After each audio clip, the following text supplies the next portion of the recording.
Olá, olá a todos. Então queria falar-vos um bocadinho de um problema que normalmente traz alguma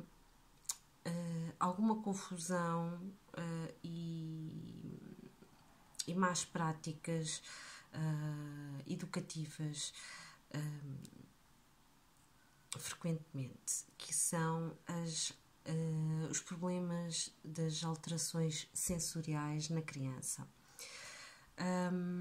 O nosso sistema sensorial é muito complexo e envolve todos os nossos sentidos, a visão, o olfato, o tato, a audição, o sistema gustativo. Portanto, e os nossos órgãos sensoriais, os nossos sentidos recebem a informação a nível cerebral. Essa informação é recepcionada também, é tratada, organizada, filtrada, de forma a dar uma resposta àquilo que os nossos sentidos recebem.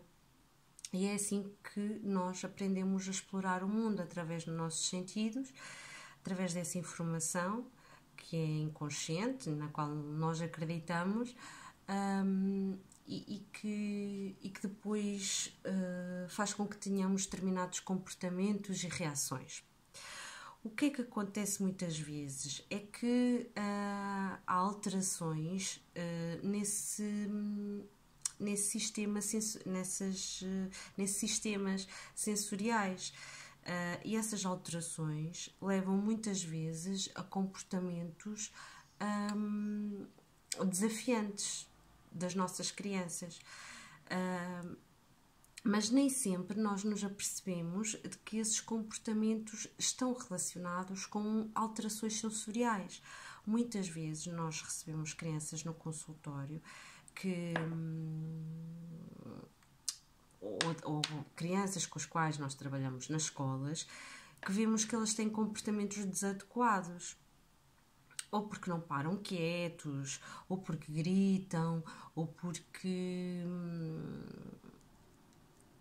têm crises de birras, fazem birras. E o que é que acontece? É que depois, quando fazemos uma avaliação, começamos a perceber que essas crianças são, por vezes, sensíveis a determinados estímulos, são, por vezes, pouco sensíveis a determinados estímulos e procuram essa estimulação, e que na sequência dessas alterações sensoriais acabam por ter vários tipos de comportamento que nem sempre são compreendidos, então, até são mal interpretados. Então nós temos estes sentidos, os 5 sentidos que acabamos de falar, e o que é que acontece? Muitas vezes o nosso sistema sensorial, quando está alterado, não seleciona os estímulos da forma mais adequada, e além disso também não consegue inibir os estímulos da forma como era suposto inibir, de forma a que o nosso cérebro consiga tratar a informação sem ficar sobrecarregado de informação, não é?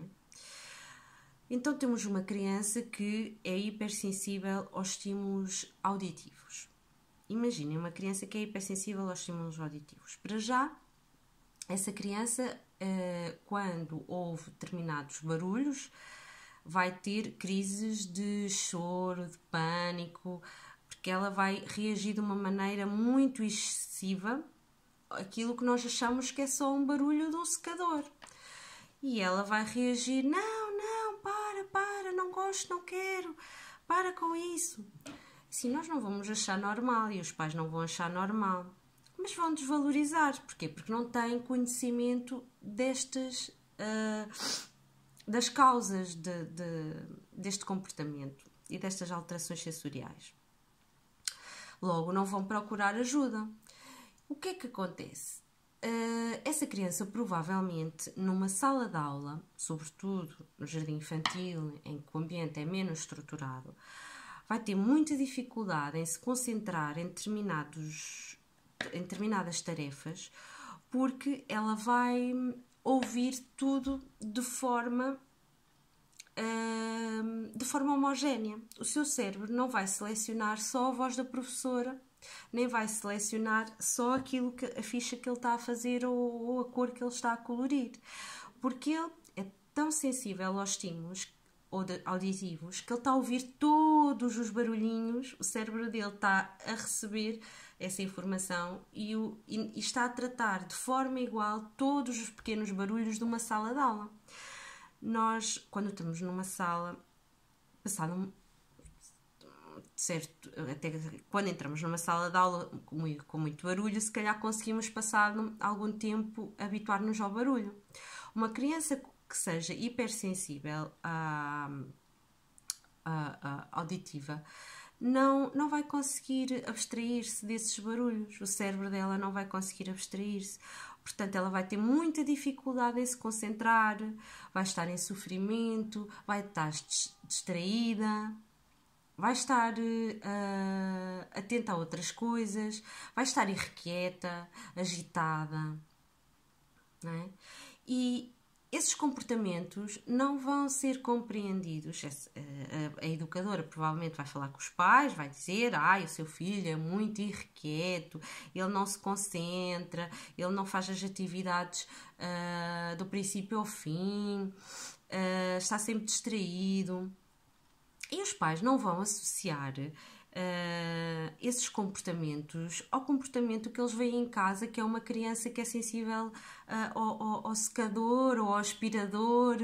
Não vão, porque não têm conhecimento do que é que são as alterações sensoriais e do impacto que elas têm. Portanto, é muito importante que essa informação passe e que toda a gente ganhe consciência, porque podemos ter um familiar, um amigo, um aluno que apresenta este tipo apresenta comportamentos desafiantes, e é importante saber conhecer e saber identificar e pensar: espera lá, se calhar isto pode ser algum sinal, vamos lá analisar este comportamento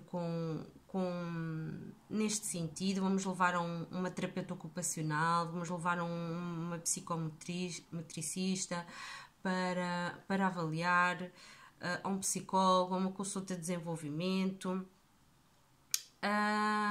Porque se esse comportamento não for associado a essas causas, provavelmente vai ser mal interpretado. Essa criança possivelmente vai ao médico, essa criança que não se consegue concentrar numa sala de aula, vai ao médico e possivelmente o médico vai receitar os comprimidos para o déficit de atenção. Por isso é que muitas crianças são medicadas, não é? Porque muitas vezes os problemas não são avaliados de uma forma completa, abrangente, não é? Portanto, estou aqui a dar este exemplo, não é? Mas temos mais. Uma criança que seja hipersensível. Pronto, então, temos uma criança, vou se calhar falar dos sentidos todos, não é? Se calhar dos principais. Então temos uma criança que é hipersensível, por exemplo, aos estímulos visuais. Vamos falar da visão. Uma criança que é hipersensível aos estímulos visuais, possivelmente vai se fixar em determinadas cores, vai se fixar em determinadas formas, vai se fixar nas luzes, vai ter uma adoração por tudo o que tenha luzes, e possivelmente os pais não vão valorizar isso.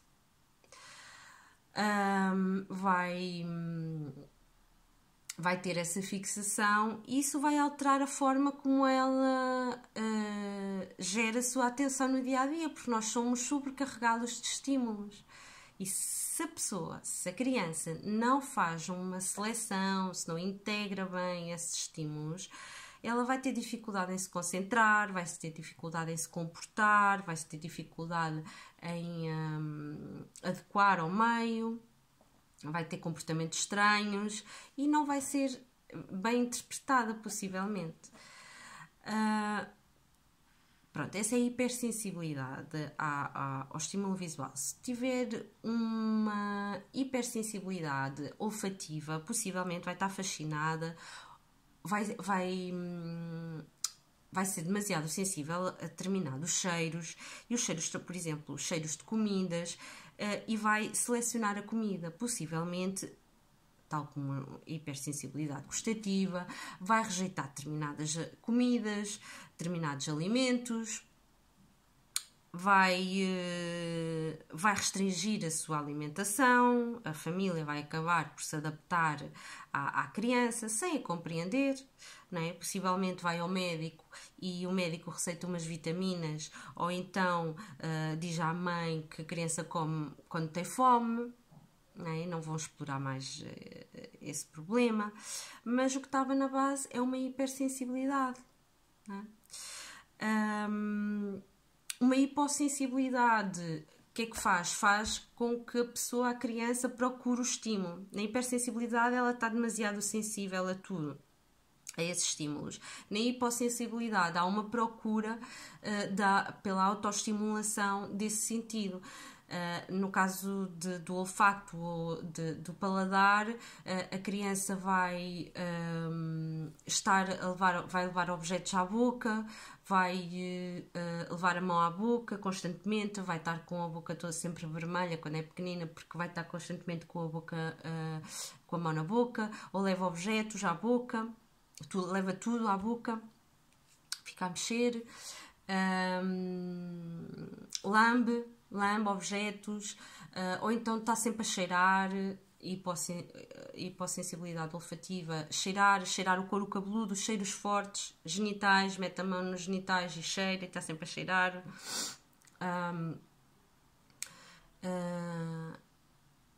Portanto, isto tudo vai ser interpretado como tendo comportamentos desadequados, infantis, e não vai ser possivelmente explorado no sentido que devia ser explorado, não é?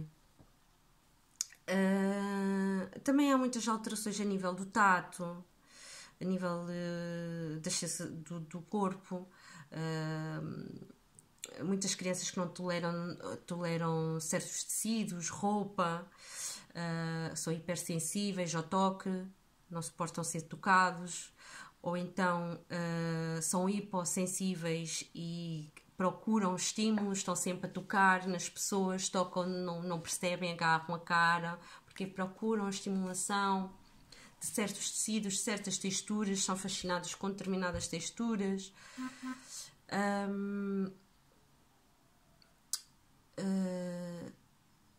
Neste caso, a hipossensibilidade. Depois, o que é que se pode fazer, o que é que se deve fazer quando são identificados estes sinais?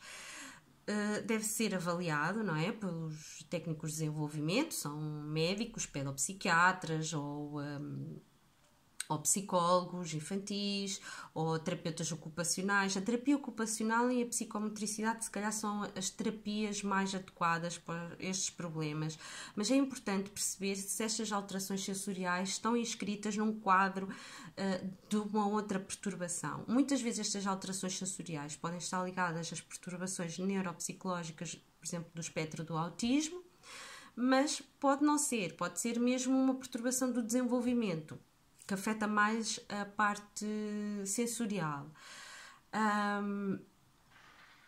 Portanto, não é o terapeuta ocupacional que vai avaliar isso, é o psicólogo ou o pediatra ou o pedopsiquiatra.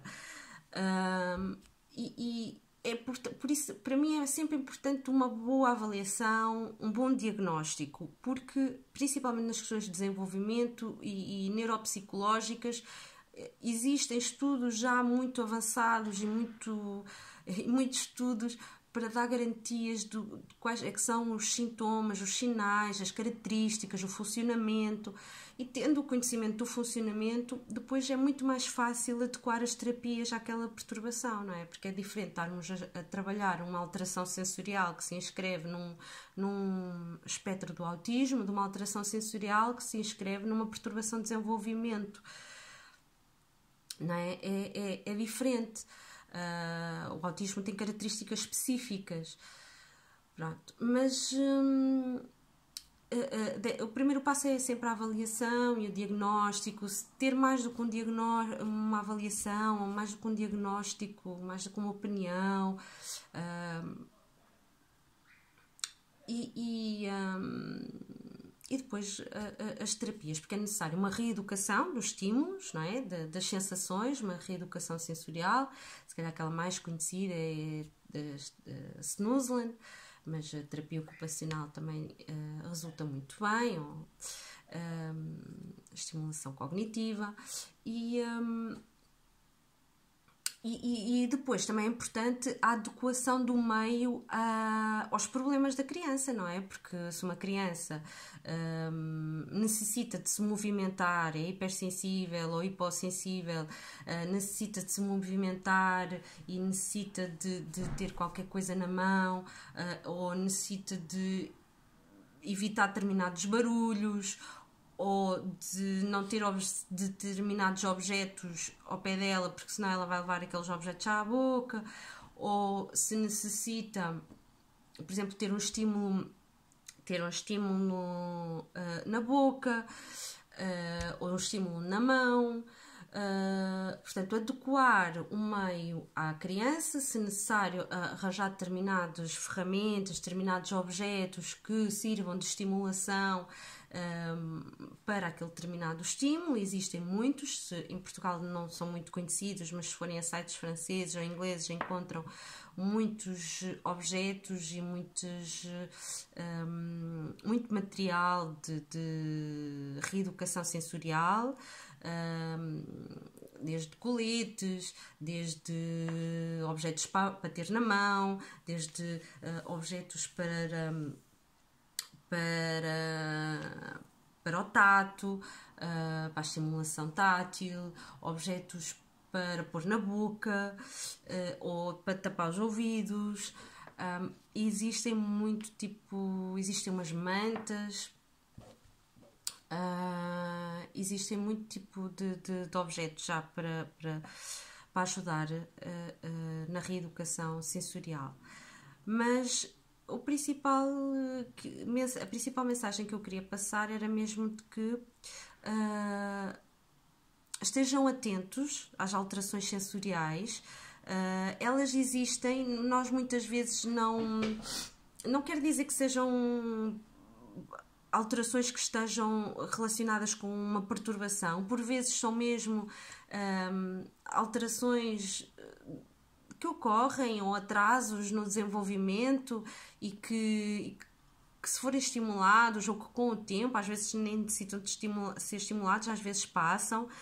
Mas o importante é que os comportamentos que derivam dessas alterações sejam identificados como derivando dessas alterações, para nós podermos estimular, para os pais poderem estimular, para os educadores saberem compreender o que é que está por trás daquele comportamento.